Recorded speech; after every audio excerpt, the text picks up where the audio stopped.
Hello, welcome back to the Everything is Black and White podcast. It's time for the Monday show with me, Andrew Musgrove, and him, Mark Crothers. As always, we are sponsored by NordVPN. If you worry about your security while browsing public Wi-Fi, then get that peace of mind with NordVPN. With our exclusive offer, prices start at just £2.30 per month, and you'll get an extra 4 months on your plan. One subscription can be used across 10 devices. To sign up today and help support the podcast.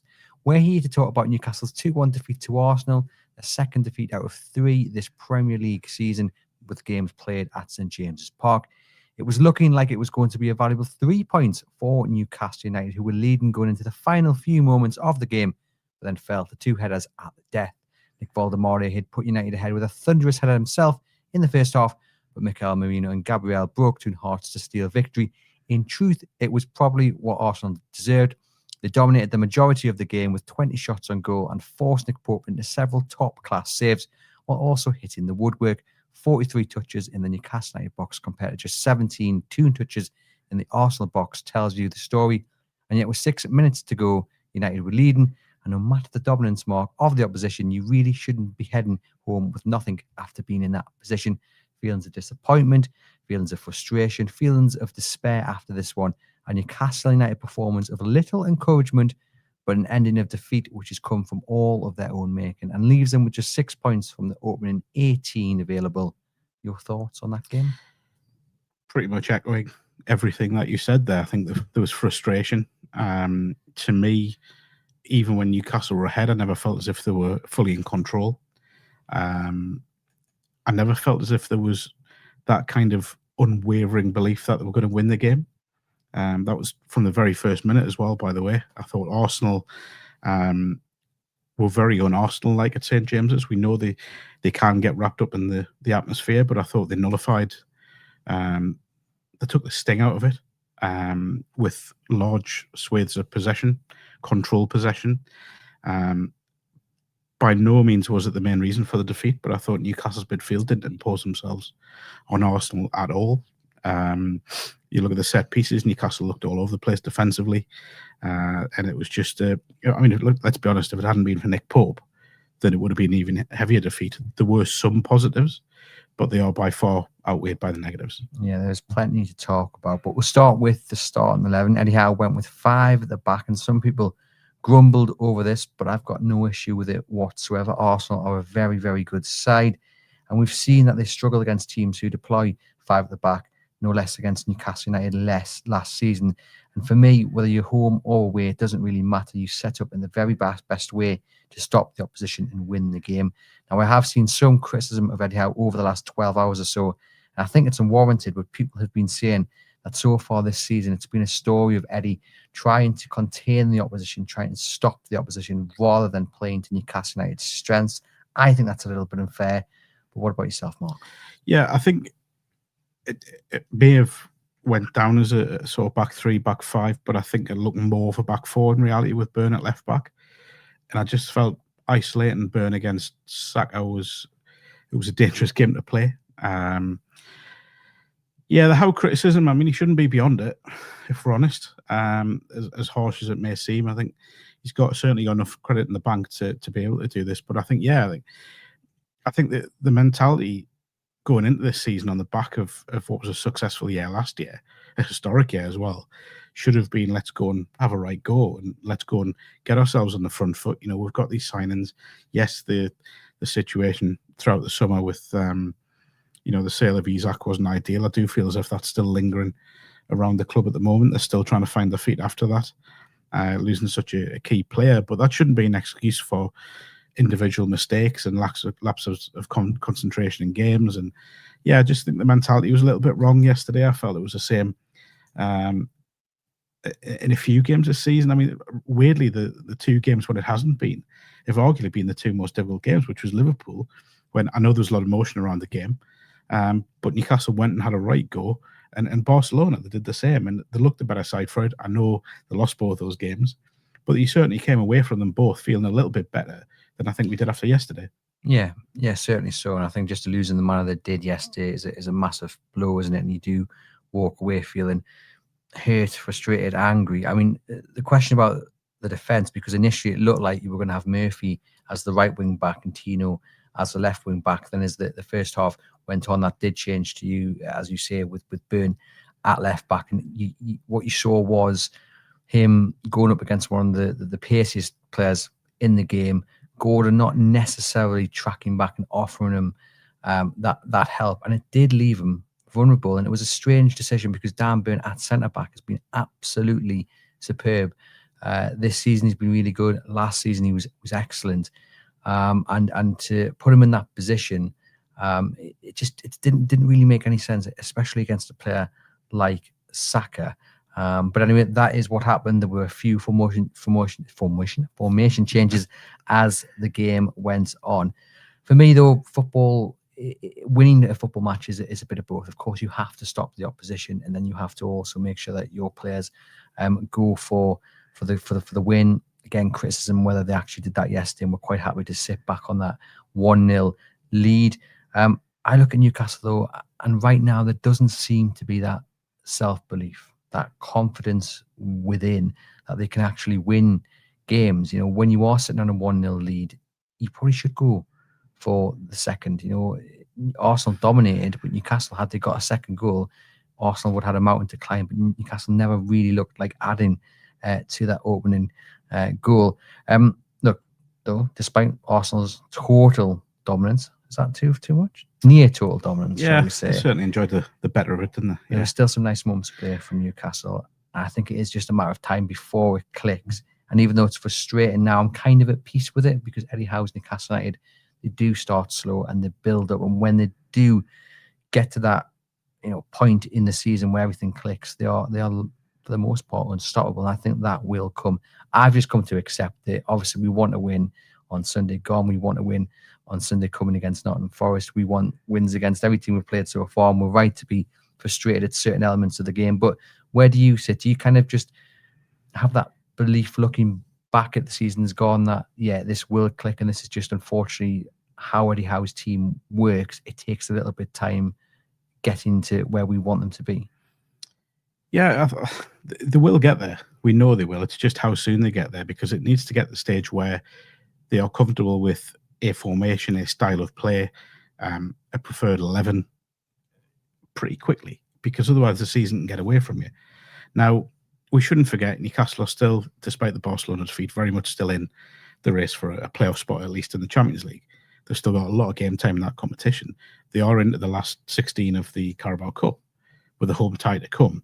There's still the FA Cup to come. There's still a lot of football to be played in the Premier League season. So I don't think there's any need, not that I'm saying anyone is, but there's no need to panic. There's still the coaching staff and the management team should retain the belief of the supporters. I think I still believe in them. I think it'll come.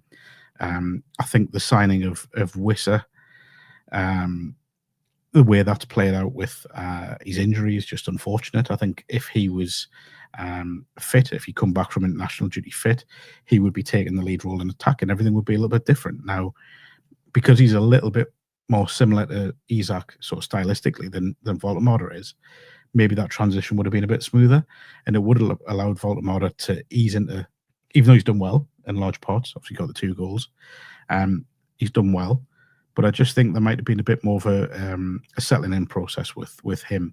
But yeah, I think you're right. If you look back at previous seasons, they have taken the time to get going.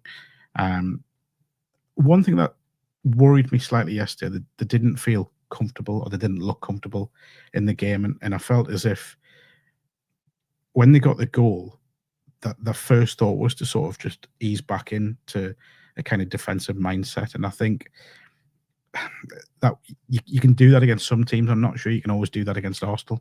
So where does that come from? Is that the instructions from the bench? Is that to do with the players' mentality? Bit of both? Probably somewhere in the middle. I think maybe there was a word of caution maybe from the bench. I mean, I couldn't say for certain, but I just think maybe the players just got a little bit worried. It's not the right word. Just It goes back to that belief, doesn't Yeah, it? the belief in maybe a slight lack of confidence at the moment, that they felt they had to do that. Maybe the sort of late defeats that they've fallen to, the Liverpool one, for example, maybe that still lingered a little bit. I mean, we should say as well, they have had a pretty decent defensive record for part of the season. But I just felt yesterday it felt as if the natural inclination after going ahead was to, can we hold on to it? Can we protect the lead? Yeah, and something else I noticed as well throughout the entirety of the game, there were a lot of big and careless touches on the ball. Yeah, there were. And there was a lot of misplaced passes, or there was a lot of openings where confident players picked that right pass. A lot of good runs being made. The pass didn't get there. And that's not like Newcastle United under Eddie Howe. You might say the basics not being done. They looked nervous. They did look uncomfortable at times, and it was quite noticeable. Look, the bottom line is when you are leading 1-0, even if you haven't played very well, and the final whistle is an earshot, you should not be leaving that game empty-handed. That is the bottom line. I mean, look, even if Arsenal got an equaliser and they came away with a point, you would think, fair enough. You know, we've taken a point from a team that will challenge for the title this season. I just, it's so disappointing to come away from it. And as I say, coming away from the Liverpool game, coming away from the Barcelona game, you felt positive. You felt like, you know, we have had a go. I just never felt it really did have a go yesterday. There was little elements of it, but more often than not, it was Arsenal dictating the play. I think, you know, we should say well done to Arsenal as well, because I thought when they were on the ball, they looked far more in control than Newcastle did. I thought their midfield was excellent.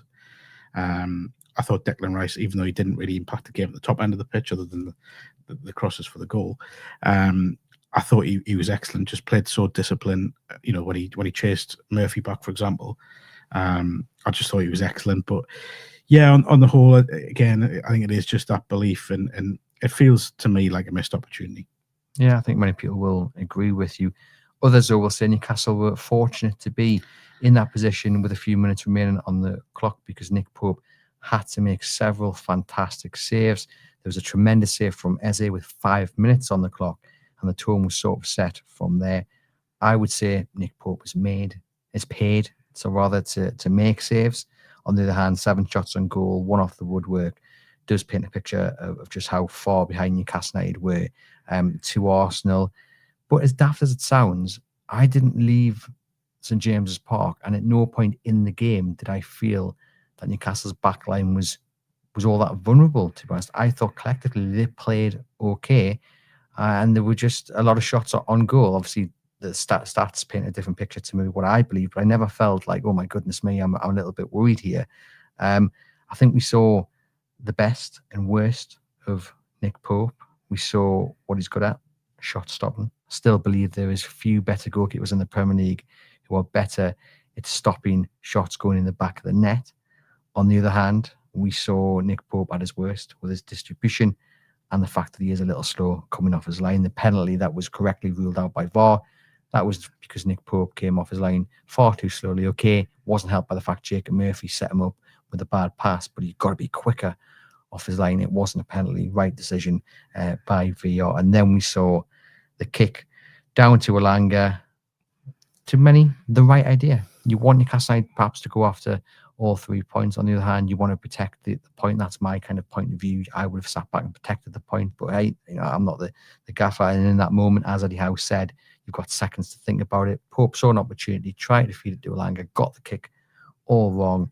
Arsenal come up the pitch, win a corner, and Pope tries to redeem himself by rising in the air, punching the air, missing the ball, and it's headed into the back of the net. And it's amazing how quickly things change, isn't it, Mark? Because with 4 minutes remaining on the clock, Newcastle 1 up, you're saying Pope, brilliant, man of the match. What a game this man has had.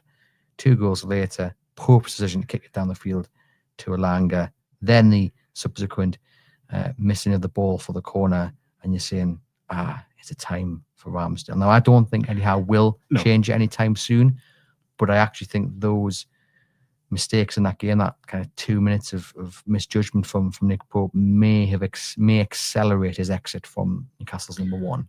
I think barring injury, the next time you'll see Ramsdale will be Tottenham in the Carabao Cup.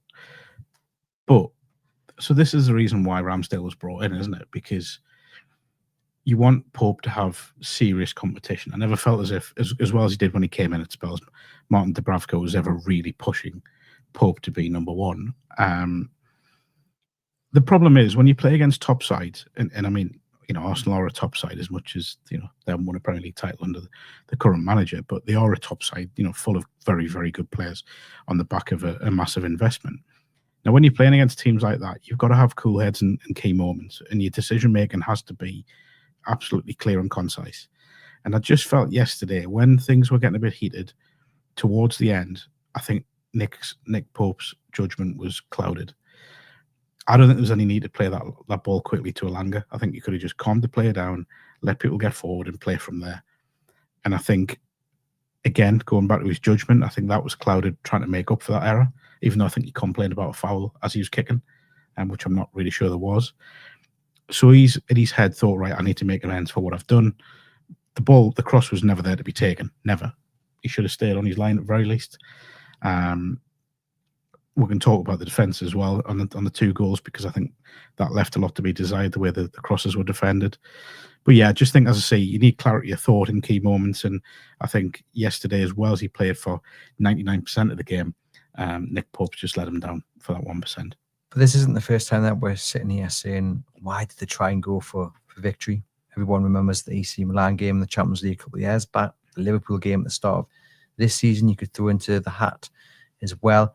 Again, I asked you the question of, where's that coming from? Where is that instruction? Is it from the bench? Is it the players' kind of decision to say, do you know what, we want victory here? I mean, everybody wants victory, but you have to, at certain times in a game, especially when there's 2 or 3 minutes left, when you've been dominated throughout, when they've really got the wind in their sails, you just have to be clever. He's got to go down with that ball in his hands. He's got to go down on the floor, waste a few more moments, even if he get booked for it, just run the clock down. At that point in time, I think the chance of winning that game, as much as we want 3 points, as much as we need 3 points, has gone. Take that point. It's another point to build on. And you go into Wednesday, you go into next Sunday in a much happier place than you are right now. Yeah, I mean, again, like I said earlier, I think I don't know where it's come from. I think partly from the bench, partly from the players themselves. But yeah, I just think with Pope, I thought it was a poor decision. It shouldn't cloud what was a good performance on the whole. The penalty, as you say, was correct, by the way, the overturn. I know we haven't mentioned that yet, because if that happens anywhere else on the pitch, no one even talks about it. But yeah, I just felt that it's just clarity of thought again, and I'm repeating myself, but it's a poor decision at a poor time in the game. And you say it shouldn't cloud what was a very good performance, but there is a bigger picture. Oh, there is. And people watching live in the comments are saying it is time for Aaron Ramsdale. And I do genuinely believe that, as good as Nick Pope was, as you say, for 99% of the game, those 2 minutes of error have potentially accelerated his exit, because now we're sitting here and people are asking questions about his future as number one. And I think because he's already in a position where people have pushed him towards that exit door, you can play really well for 99% of the time, but then with one error that costs your team a valuable point, and suddenly your future is right at the forefront of discussion. And I do think it's probably done his chances of sticking as number one for the foreseeable future a little bit of damage. That being said, he will start on Wednesday in goal against 100%, Union. 100%. I think he'll be in goal Sunday as well against Forest. I think when you're looking at the comparison, the one thing I'd say when Ramsdale signed, I didn't see a loan signing being made without being number one. If you're going to come in on loan, I just assumed he would be number one. The fact Pope's out of contract at the end of the season as well will probably play a part at some point in that transition. But I think it's interesting because I think there are things Pope can do that Ramsdale could do just as well. But then I think there are things that Ramsdale does very well that Pope can't. And you know what I'm talking about there? It's distribution. So you do wonder, but then I think Pope's maybe a little bit, he didn't show it yesterday, a bit more dominant in the air. But I just think if Newcastle are going to play the way they want to play, then maybe Ramsdale is a better fit. And Pope has to remain perfect to keep his place. And I think that's the challenge for him now. He will be in goal on Wednesday. Will he come out and give a reaction? So it's about seeing what his mentality is like with that. And generally, it has been pretty good for his time at the club. But that's a potential issue, isn't it? Because that's a huge amount of pressure on your shoulders, because you know these conversations are going on. People are talking about your future. There is scrutiny on your performance. You're not going in just as Newcastle United's number one. You're going in fighting for your position. And that should be the same across the side. It should be, but what I mean is because there's more eyes on you, it's a little bit worse, and you will be feeling that pressure a little bit more. You're not just competing against Aaron Ramsdale. It's bigger than that in many ways because of all the attention on you. And the point about them being very similar, they are very similar. I don't actually think Ramsdale is too much of an upgrade on Nick Pope at all. And I think what we will see next summer will be a new goalkeeper coming in, a big money signing. Obviously, they wanted that to be James Trafford. They wanted that potentially to be the chap who joined Liverpool, who's behind Alisson, the guy from Valencia, wasn't it? I think we will hopefully see that in the next summer transfer window. But the question I put to you, though, Mark, is although you could probably argue Pope is a better shot stopper than Ramsdale, is it worth losing 4 or 5% of that if you have a keeper who's better with distribution? Because again, what we saw yesterday, we actually saw him make a couple of really good decisions with the ball. It was a wonderful throw down one end of the pitch towards Lee's end, and there was a wonderful kick as well. I think that's probably what actually made him decide to try and get a Langer, because he had two really good decisions to get the ball down, which worked, and he thought, I'll go for a third time lucky. But we also saw him kicking the touch a few times. We also saw him slice it a few times, and that happens in every single game. So is it about going, well, actually, what we do is we take out a fantastic shot stopper, we put in a very good one, but he's better with his feet, and you get that benefit. That comes down to style of play. So if Newcastle want to play the way they want to play, if it is that quick break where you do need your goalkeeper to get the ball out quickly, and you need him to identify quick long passes or holes in the game where he can get someone into the game and get them on the front foot, then Ramsdale is the one. There's no doubt about it. I actually don't think there's that much between them in terms of shot stopping at all. I think that you could fit a sheet of paper between the two of them in terms of the shot stopping abilities. I think Pope is slightly more commanding, but that's not to say Ramsdale isn't. So I think, as I say, Pope will have to show a reaction over the next couple of games. I think that international break may well come at the right time for him, where everyone can just take a breather, and then obviously they've got the Spurs game on the other side of it coming up, where I think Ramsdale will start. But the problem now is he's given Howe something to think about. I think at the moment it's easy for Howe just to say, I'll retain faith with Nick Pope. But yesterday, with that decision making in the sort of final 10 minutes or so, there will be, as you say, these conversations happening. I mean, that being said, Nick Pope did make a mistake. He kept him in the game. He did make the mistake with the ball. He did make the mistake by coming off his line and missing the ball. But that second goal is a nightmare of errors. I mean, even forgetting Nick Pope's role in it, the fact that Gabriel is allowed to lose his man, get in front of Dan Burn, and then Dan Burn can't rise above him to head home, it is shocking defending. Now, the first goal, another header, another set piece, 50-50 really. Botman and Mikel Merino are pretty much neck and neck for that. Merino just gets there ahead of him. Botman's not really done too much wrong. He's not let him run. He's just lost out on that battle. That will happen. The second goal, though, very poor defending. And I think Eddie Howe will be particularly frustrated at that goal with the Nick Pope role as well. But more just the fact that Gabriel was allowed to get 3 or 4 yards on Dan Burn, who's been superb throughout, back of the net. But I thought you could see it coming as well. As the cross comes in, you could see the movement happening.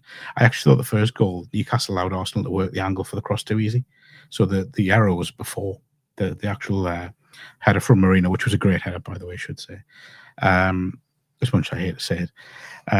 But it was just a bit of a mess at times yesterday. And there's been a lot of talk about Newcastle attacking set pieces just not being quite where they are yet. And I think with the new set piece coach coming in, that will improve. I think if you look at his body of work at his former club and the records they were setting, there's room for positivity and hope with that. But I think defensively there was a little bit left to be desired yesterday, as he said. Again, it comes back to poor decision making from key players, and that's let them down.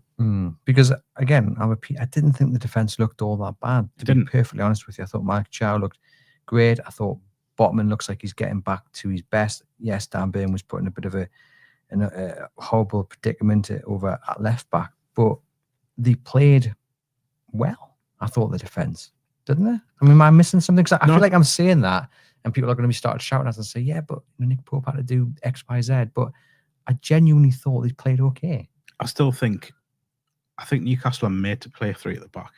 I think when I look at, even when Fabian Schär's fit, I think there's a three there that could kind of set the foundation for the way Eddie Howe wants to play, or seems to want to play. You've got good balance with two left-foot players. You've got players capable of playing in the middle. I think Schär could play in the middle and bring the ball out like he loves to do. And I thought Schär was the biggest positive of yesterday. I thought he was excellent. The challenge he made on the left-hand side of the area when I can't remember who got in. I'm not. We know the last couple of one. Minutes. Yeah, I mean, just a wonderful bit of defending. And I think when you look at him and you look at Botman with the age Burn and Schär on, not that I'm trying to move them on by any stretch, but I think you could be looking at a long-term partnership between the two of them if they do go with the two. But I do think, I think Newcastle will be comfortable in a three with any three from those four. Another positive, it was good to see Jamal Lascelles back on the pitch again, by the way. But on the defence yesterday, I mean, it's hard to assess because you kind of clouded a little bit by the errors of judgment later on, isn't it? But on the whole, I thought they did okay, against a very lively front line. The midfield, however, wasn't at its usual standard, and it was noticeable. Tonali huffed and puffed, was the best of the three. Bruno, though, had one of those afternoons where he just gave the ball away. He was trying about foul after foul and wasn't getting it. And that's my biggest frustration with him, because he often does win the foul, but when he doesn't, they just lose the ball and get done on the counter. And he tries to hold on for too long, waiting for the whistle, and he often gets caught out. And yesterday was a prime example where he's got the chance to play it, or he's got the chance to move forward, and instead he's just waiting for the referee to make the decision in his favour, and it didn't come in rightly. 2 or 3 examples where you go, it's never a foul. I don't understand what he's playing at. A few misplaced passes as well, and Jolinton tried to make his presence felt, but Newcastle lost that key battleground. Yeah, they did massively, and I think my two main disappointments with the midfield was one, and as I said earlier at the start, we didn't see the control and possession. There wasn't anyone calming the game down or getting the head on the ball and trying to distribute it properly. Nobody in midfield did that. And the other thing was that I don't think there was the same intensity. I don't think there was the same drive to really force errors out of Arsenal. They sort of sat back and at times let Arsenal play in front of them.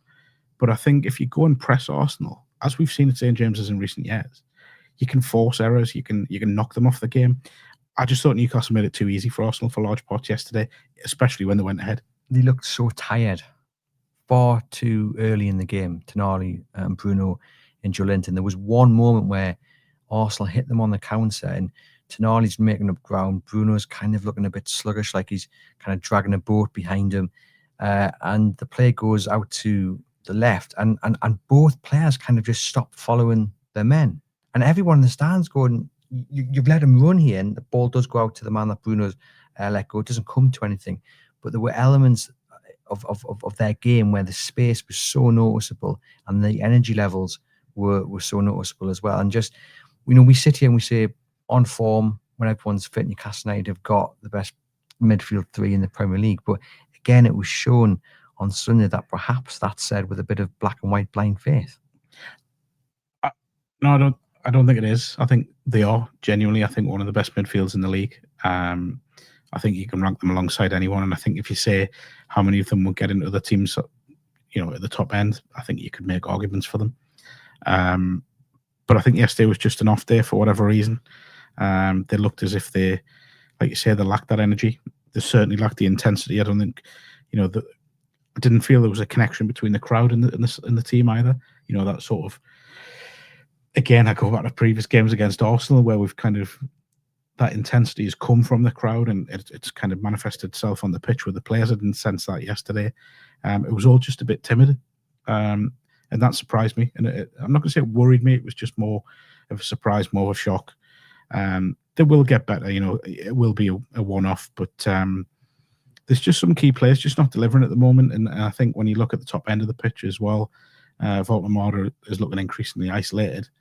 There was times yesterday when he was holding the ball up and just had no movement around him. I feel that's not going to help him at all. So yeah, there's just a lot of things at the moment that just aren't quite clicking. We are still early in the season. You know, there's still a lot of time to play, as I say, and I'm sure the management team, the coaching staff will resolve those issues. Andrew says we looked leggy in midfield for some reason. Jay says our midfield and wingers have been affected by the Isaac fallout, I feel, and the ongoing system changes. John says, was the issue with the midfield down to the formation? We know 4-3-3 is our best, and we don't look as good, in my opinion, when we change it.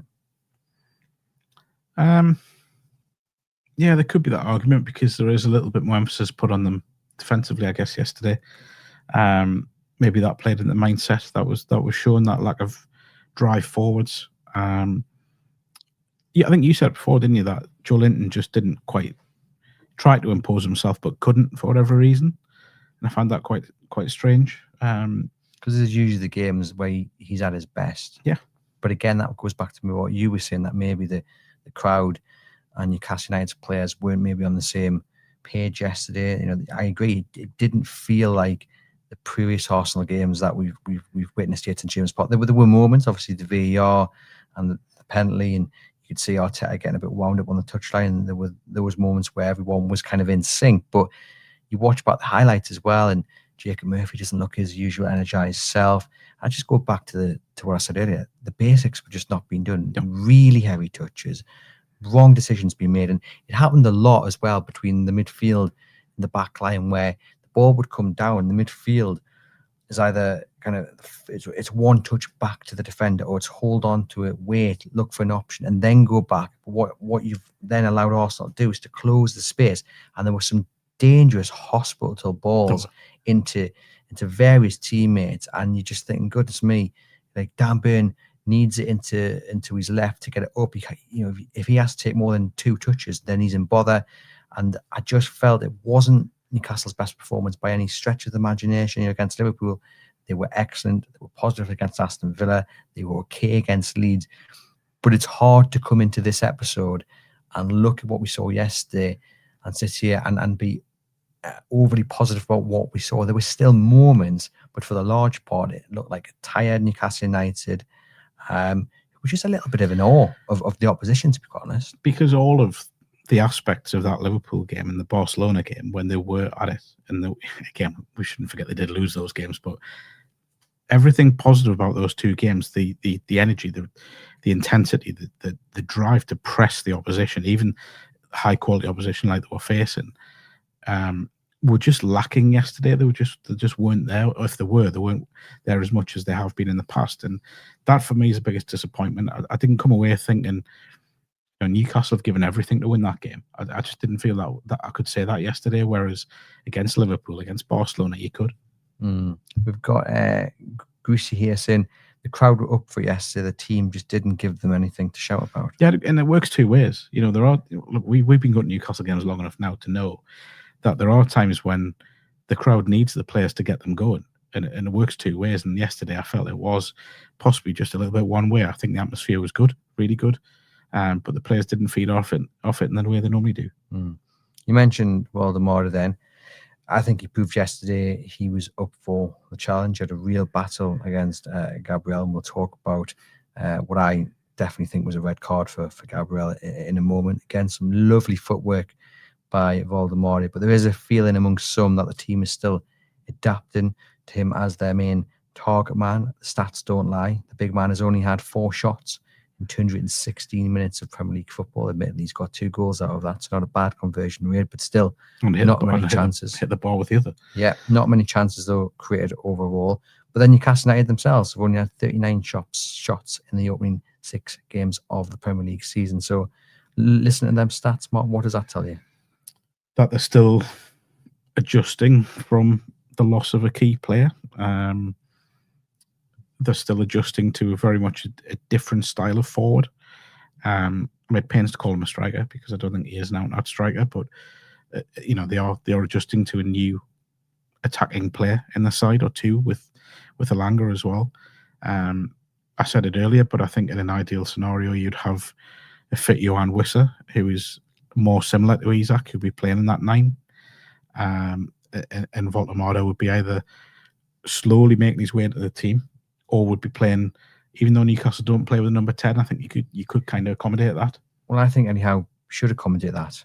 He's been clear though, especially over the last week, that he doesn't see Voldemort as a number 10 because Newcastle don't play with a number 10. But like you, I think like the majority of people watching and listening to this podcast, when you watch Voldemort, he is not an out-and-out striker, or at least he doesn't seem like one. He likes to drop deep. He likes to bring others into play. He likes to be involved in the play.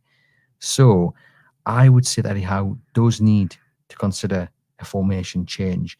And I think he has to do it now. I would play Sula against Forest. I would play him as the striker up top.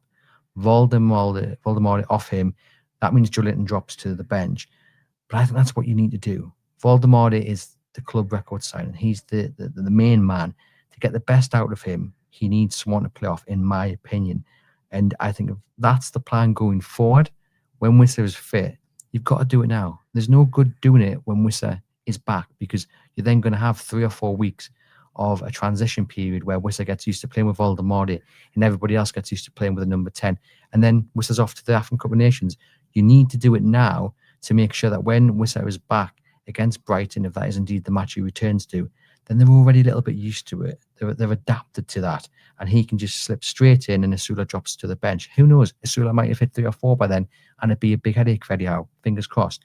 But for me, I think to get the best out of Voldemort, he has to play as a number 10 with a man behind him. And right now, there's only Asula to play in that position. So let's do it against Forest. And let's build a team around Voldemort, who is clearly a very talented player. He needs a little bit of help, though. And that formation, I think, would help him. It's interesting listening to people in Germany, you know, in the media and sort of former players who've watched Voldemort, and they're all saying the same thing, that he's not a lead striker. He can do the role. He can do it to some effect, as we've seen so far, but wouldn't necessarily see him as that out-and-out striker that some people believe he's going to be. I think, yeah, I mean, the Asula one's really interesting. I actually thought he came on too early yesterday. I thought that was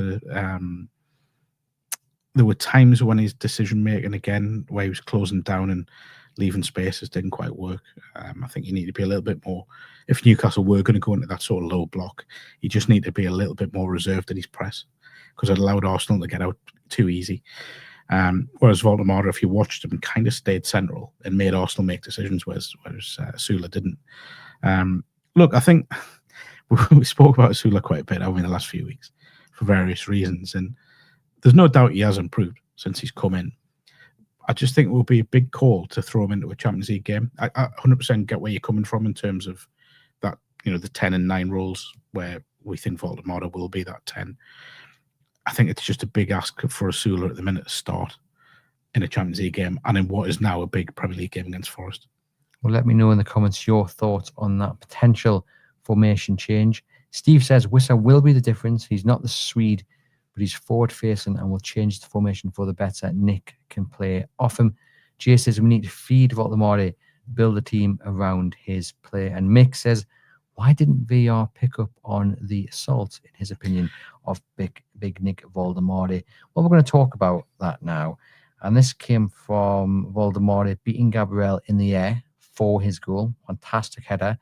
Gabriel wanted a foul given, nothing in it whatsoever. He's complaining, Arteta's going mental on the touchline. And then as the game kicks off again, Gabriel shoves Voldemort in the face. And that's putting it politely. I, for the life of me, cannot work out why VR has not looked at that and then shown Gabriel a red card. It is violent conduct. It is off the ball.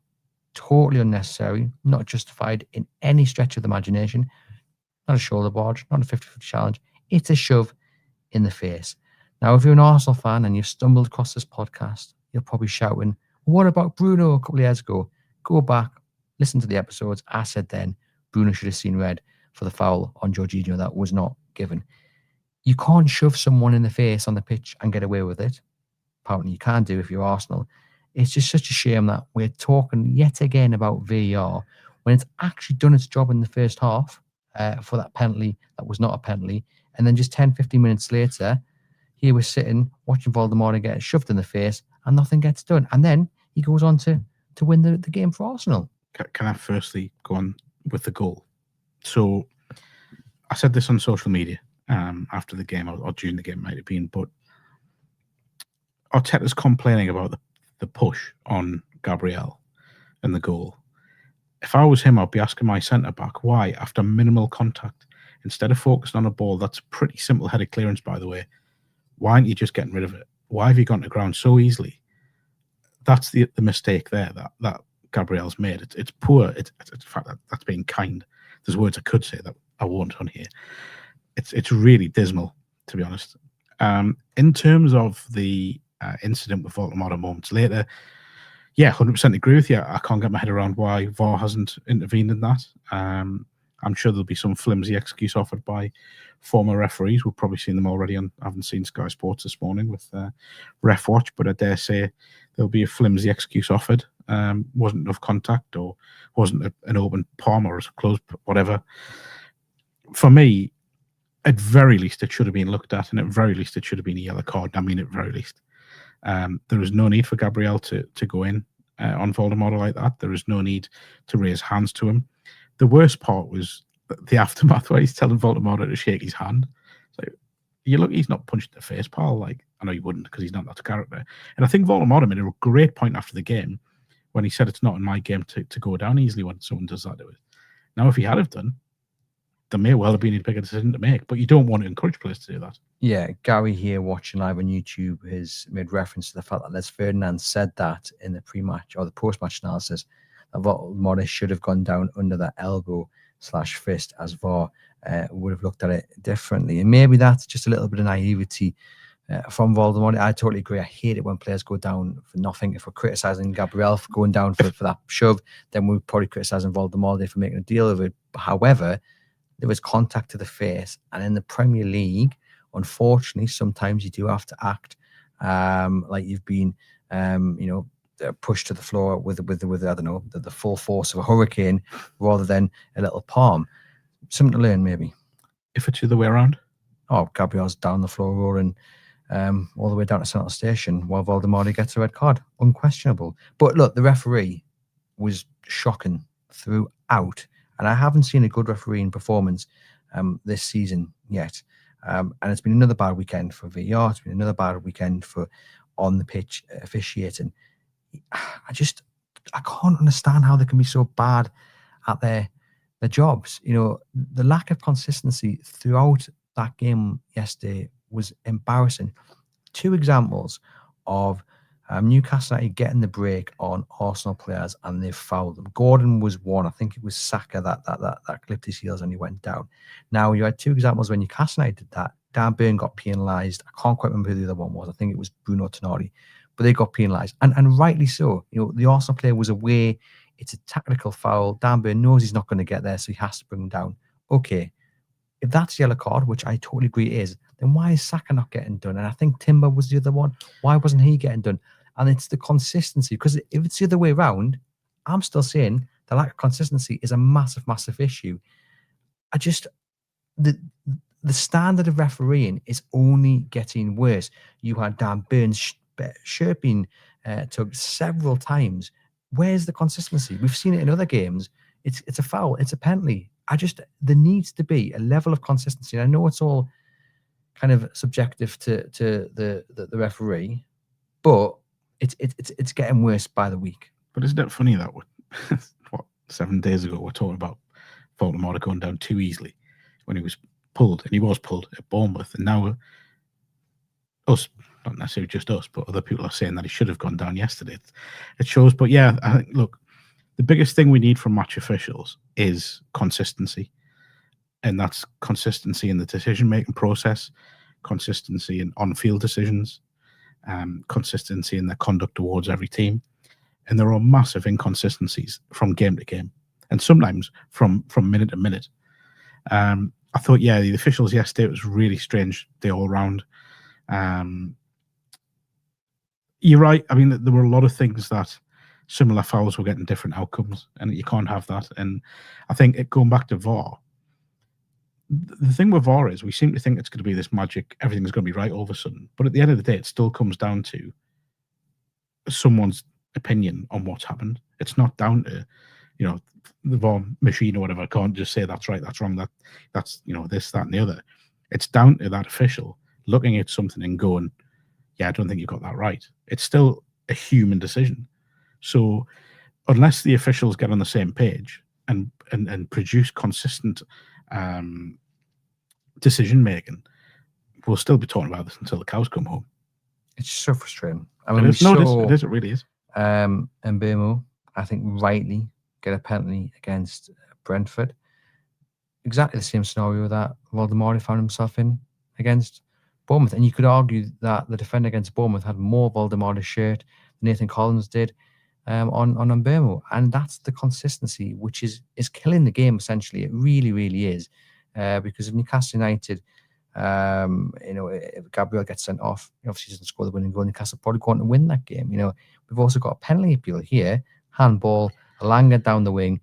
I do think it's a penalty, and I know the rules state because it's been deflected off his shin and it hits his hand, it can't be a penalty. That is just a stupid rule, because whether it hits his hand without his shin or hits his hand because of his shin, it's still stopping the ball from going into a dangerous area. His hand is up in the air. It's an unnatural position. That rule to me makes no sense whatsoever. And again, if you're an Arsenal fan, would you say the same thing if it was around? I would. For me, it is a penalty. And I stand by the point that if it hits your hand in the box, unless your hand is down by your side, I think it should be a penalty every day of the week, to be quite honest with you. And I don't feel like it's a massive deflection either. I don't think it's changed the trajectory of the cross. My first instinct was handball. Even when I watched the replay, I don't think the deflection is big. I think it's, as I say, it hasn't changed the path of the ball massively. There's no need for his arm to be where it is. It has stopped a good cross, or what looked like it was going to be a good cross. I can't figure that one out. And the more I watch it, the more I just get bemused by it. And it's just even more frustrating, because for a fact next weekend we'll see something similar given, and there'll be another excuse or another apology given, and we'll all go back down the same arguments again. And this is where it's at now. For me, do you know what? I would just do away with VAR. I'll keep goal line technology. I'll keep the automated offsides. I would do away with VAR and just say, right, it's on field. And then you're putting the responsibility on one man or one woman. I think the issue is that this season they've gone to not get too involved with the referee's decision. So it's kind of a last resort, but that's not how it should be used. VAR, given what they've got, the amount of cameras and angles and what have you, it should be the first call. Every major decision, regardless of whether you want to be seen to be backing the referee's initial decision, it should be VAR is king, in my opinion, I think, because you're allowing mistakes to happen to save the blushes of the referee, but actually in turn, the referee's got that decision wrong. Do you not think it's made referees more cautious? I thought initially it has done, but I think the new directive of allowing the referee's on-field decision to nearly always be the right one, I think has created a totally different problem where they're only getting involved as a last resort, even though really the decision is wrong. But because they have to be seen to be allowing the referee that choice to make the decision, then they allow it to remain. And then here we are talking about how many bad decisions they've got wrong. At the end of the day, they've got the technology to get these decisions right, and they're just not using it in the purpose it should be used. I'm sick of talking about it. I really am. Look, and it's not the reason Newcastle United lost the game at all, but at the same time, it's played a massive part in it, because I actually also think the challenge on Tino Livramento, which has actually ended up with him going off on a stretcher, in tears, looking distraught, I think there's a chance there that could also be a sending off, because he's made no attempt to play that ball whatsoever. You watch the replay, Tino is up there winning that header. I can't quite remember who it is. I think it's Martinelli, is it? Potentially. Anyway, whoever it is, he has gone in at mid-level, hit his knee, and I'm not saying he's aiming for his knee, but he's certainly made no attempt to play the ball.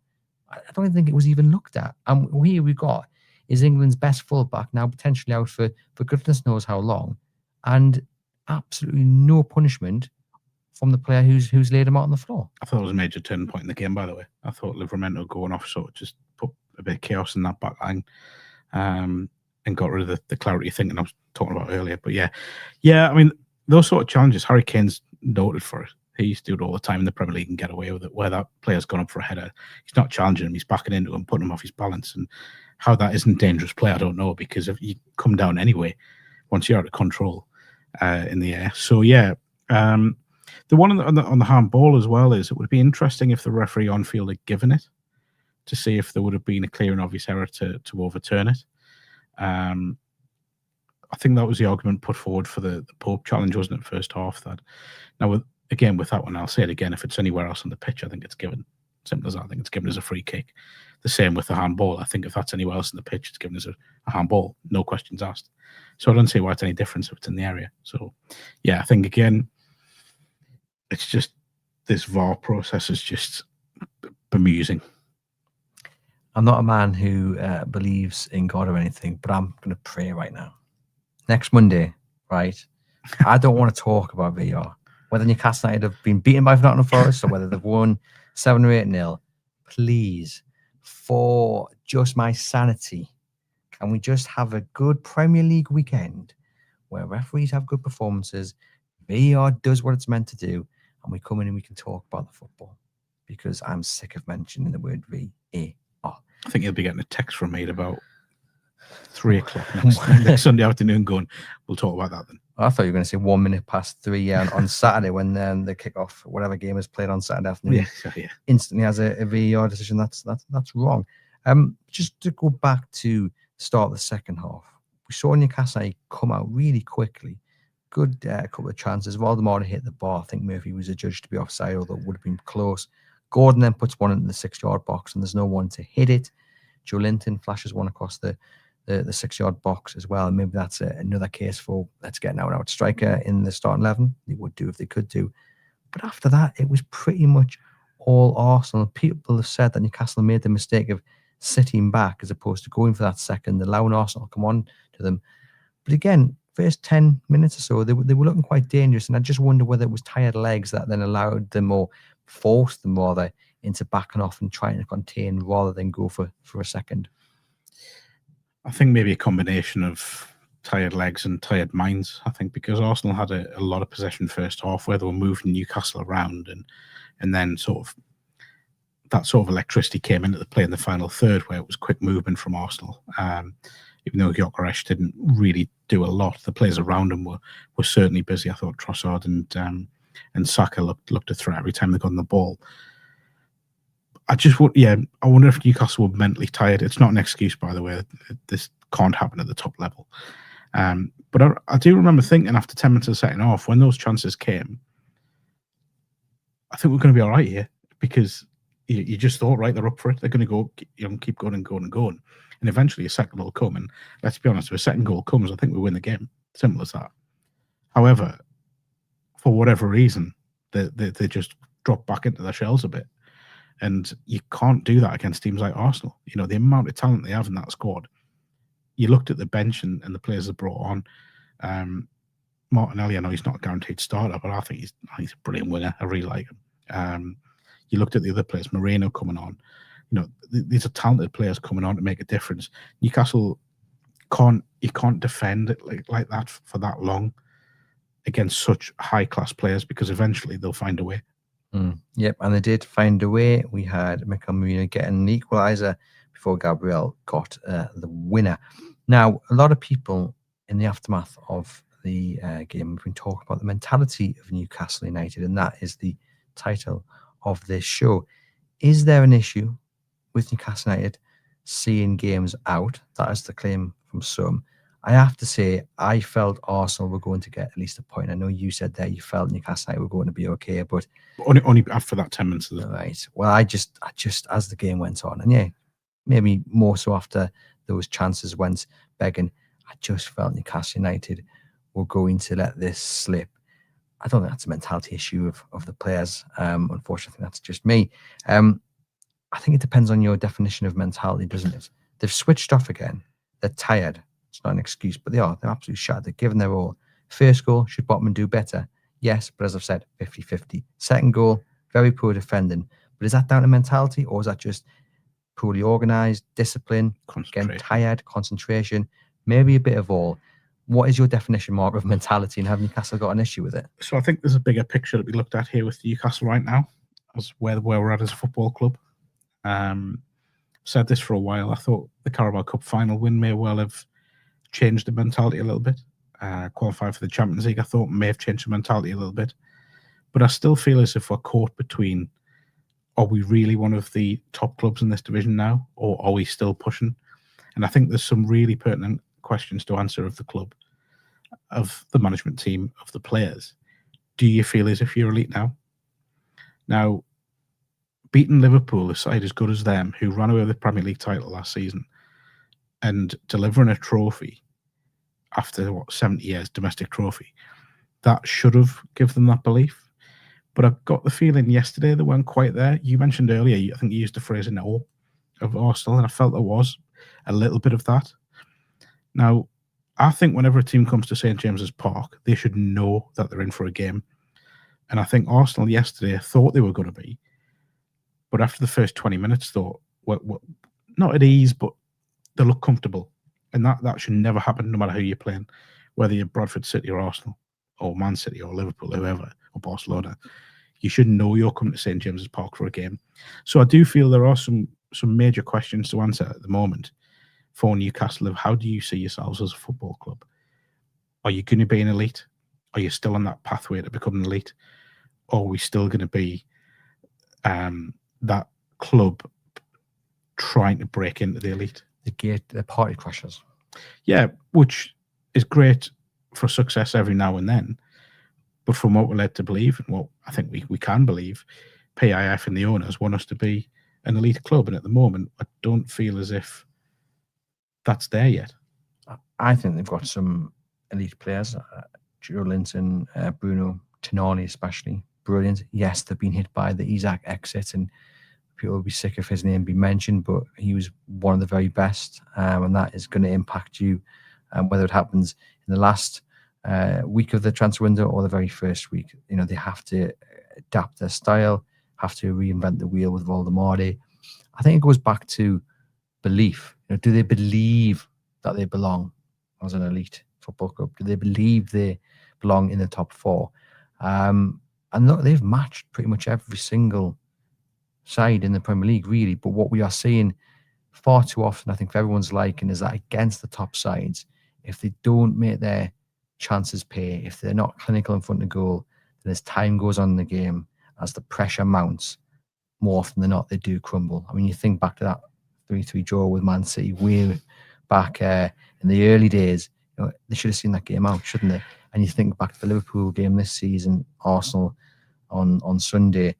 Perhaps there is a bit of a mentality issue, although I think my verdict would be that it was just tiredness creeping in, and it was just a moment of poor decision making. It was a lapse in concentration rather than a mentality thing. I don't agree that there is a mentality issue. I don't think, but others will argue differently. Yesterday was a case of not making the right decisions in pressure moments, which, to be fair, like last season and you know the season before, Newcastle were good at those moments. But I think yesterday in particular, and the Pope kick, the quick kick to Elanga was a poor decision. You know, not closing Rice down when the cross came in for the Moreno goal was a poor decision and poor execution. The marking for the second goal, Pope's decision to come for a cross that was never there. That's poor decision making. I don't think that's mentality. It's just making the wrong decision in the wrong moments or right moments. So what makes it all the more frustrating, though, because you think about that Liverpool game, it was a poor clearance from Dan Burn that eventually led to Liverpool getting the chance. And again, for this second goal, it's shocking defending. It's Nick Pope's error with the initial pass out. That's not mentality. It's just poor decision making, as you say. I think they have got the right mentality. I think there was yesterday, it's maybe been asked a little bit more because they looked a little bit shell-shocked by Arsenal. And it was the first time in a long time against top opposition where they didn't look comfortable. They didn't look like they felt they belonged. I think back to the game against Man City last season. Down there, it had was another element of where where you kind of left scratching your head thinking, what's going on here? Because this isn't the Newcastle United we know. And I think you can apply that to yesterday. It wasn't the Newcastle United that we've come accustomed to under Eddie Howe, where, especially when you come to our house, you know what I mean? It did feel like they were a little bit shell-shocked by the opposition. That being said, still nice bits of play. We mentioned how good Malak Shao looked, Waldemare, some nice footwork. Put a few wins together and we will shoot up the table. The biggest concern, though, is just creating chances. Like I said earlier in the show, the way to deal with that is a formation change. I maybe not for the Champions League, Mark. I think for Forest, though, bring Sula in as the centre forward, Waldemare off him, take Julian out, pop him onto the bench, allow Waldemare that freedom to drop deep, and away we go. It's going to be interesting to see how Eddie deals with the next week, to be honest. That game on Wednesday against San Gilloise, it feels like a winnable game, even though they're in really good form in the Belgian league. It feels like a game where Newcastle should go and impose themselves and have a good go. But then the team selection for Sunday, I wonder how that'll be impacted by whatever he does on Wednesday. Like at Bournemouth, would he make changes? Will there be changes at the back? Will Kraft maybe come in and play? Obviously, with the injury at Livramento as well. Could you play a Hall in consecutive games? I'd probably imagine maybe not at the moment if they are managing his fitness levels. As you say, will Asula play one of the two? So there are big calls to make. Will Barnes come in? There's another one. So yeah, it's going to be really interesting to see how Eddie and his coaching staff manage the workload of the players for these next two games, because I think certainly Sunday, Newcastle need 3 points from that game, because if they don't get 3 points, then it sends you in the international break on a real low, and with a need to hit the ground running in a game after the international break where traditionally we just don't do very well at all at Brighton. So Sunday to me feels like the biggest game of the season so far. Let me know in the comments your thoughts on that. Darren says, I feel we will finish 7th this season, but it would be nice to lift the FA Cup. Jay says, we are lacking form, confidence of Isaac. So we're lacking form, confidence. Isaac unsettling the squad. Low XG, poor some outcomes. First win recently since May last season, but we need to press more. Graham says, we've only lost against Arsenal, Barcelona, and Liverpool. Admittedly, only won one game, but now we have a chance to start getting a run together and picking up points. It's possibly a good point that, when you look at the start Newcastle have had, they have had a very, very hard start of the season. I think the frustration is that in key moments in games, they've let themselves down and they haven't taken full advantage of opportunities that present themselves. First day of the season at Villa, playing 10 men, Leeds away felt like a missed opportunity as well. But some would say if you want to be at that table, absolutely. You have to beat the teams that aren't at that table. I'm not saying Newcastle should have gone unbeaten so far in the season, but when you have chances against Liverpool and Arsenal to pick up points, then you have to be clever with the game management to see the game out. If you can't win it, take a point, shut up shop.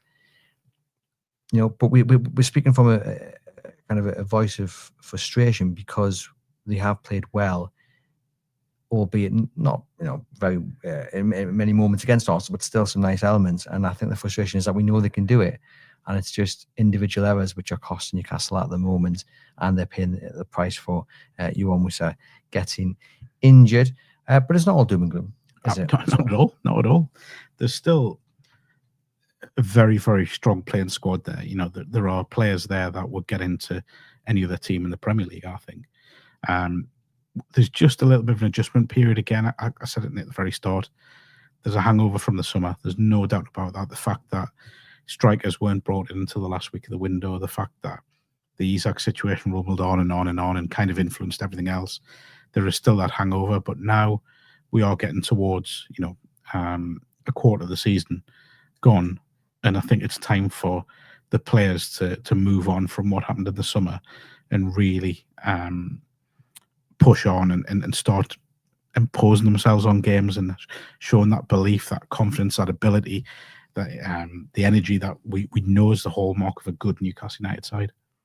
Yeah, fingers crossed we can pick up 2 victories this week. Before we sign off, I just want to talk about some comments made about Nick Waldemare from Bayern Munich legend Karl-Heinz Rummenigge, who has spoken out about Bayern Munich's decision not to purchase Voldemort from Stuttgart. I have to say, he just sounds like a very, very bitter board member of Bayern Munich. I don't really understand why he's had to come out and say these comments, which I will read in a moment, especially about a young German international footballer who's had a tough time of it of late, playing for his national side. Surely you put your club allegiances aside and you want to talk him up because you want your country to do well.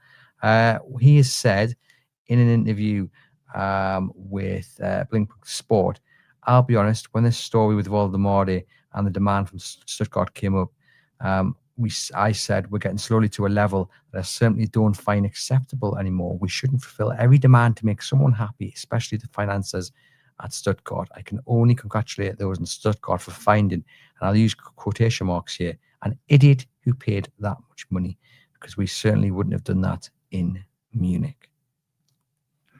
This is a football club used to getting what they want in Germany. It's a football club used to punching alongside the very best in the world. You know, your Barcelona's, your Real Madrid's, formerly Manchester United. When they don't get what they want, they get hurt. We've seen it in the past when players have turned down Bayern Munich and gone elsewhere. That's what it is. It's hurt that they didn't get what they wanted. And probably, and I go back to this elite thing with Newcastle, probably the fact it wasn't an elite club, as some would say, that is taking a player they wanted. They made a big play for Voldemort. We know that. I think at one point early in the summer, it looked as if it was going to happen by everything coming out of Germany. It hasn't, for whatever reason, by the sounds of it, because they couldn't or wouldn't pay the money Stuttgart wanted from. So the fact he's gone elsewhere, they probably thought he'd stick it out at Stuttgart for another year and then go and get him cheaper next year. That hasn't happened. It's bruised the pride a little bit. That's the way I would say it. 2 goals in a team transitioning, and a team learning how to play with a new player. Not a bad start at all.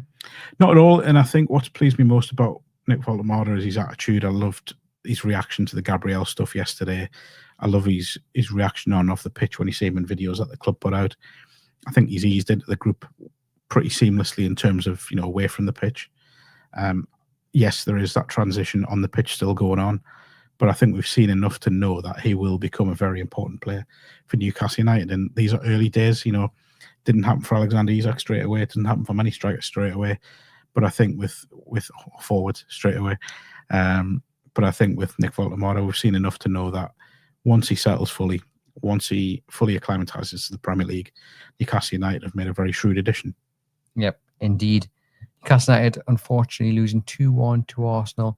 Didn't perform very well at all, but don't get too down about it. Plenty of football left to be played, and we've seen some positives, plenty to build on. And like you say, as Voldemort plays a bit more football and his teammates get a bit more used to him, I'm sure the goals will start to flow, hopefully starting with the game against Union on Wednesday in Belgium. And then Forest on Sunday. Plenty of content coming your way throughout the week to build up to those games. Hopefully 2 wins to come for Newcastle United. Me and Mark will be back on Monday with all the latest Newcastle United news. Until then, enjoy the rest of your week, and I'll see you guys very soon.